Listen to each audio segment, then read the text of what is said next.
طب ليه ما تقعدش مع اهلك في البيت؟ كده كده ليه؟ هما بيعملوا لك حاجة؟ بيضربوني. بيضربوك ازاي يعني؟ بيضربوني طب انت بقالك قد ايه في الشارع؟ بتاع شهر ولا شهرين. انتوا اخوات صح؟ الشارع وحش يا ابراهيم، حاول تروح البيت. احاول. ماشي؟ ماشي. انا بعد الحلاقة دي احلى لك وتروح. ماشي؟ ماشي. وانا اعمل لك مفاجأة بعد الحلاقة. حاضر ماشي. انت بقالك كتير في الشارع صح؟ بقالك قد ايه؟ كتير. مش عارف. والله؟ ماشي يا عم.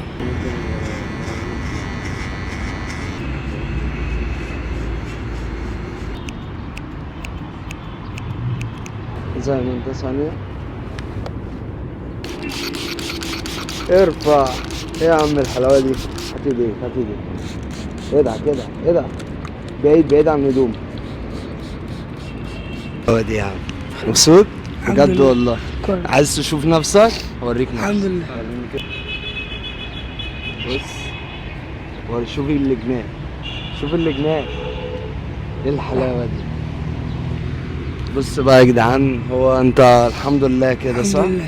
قول لهم بقى باي باي. باي باي. خليكم معايا يا جدعان برضو، هعمل له مفاجأة دلوقتي بس بعد ما احلق لاخوه. اخويا يا جدعان اهو.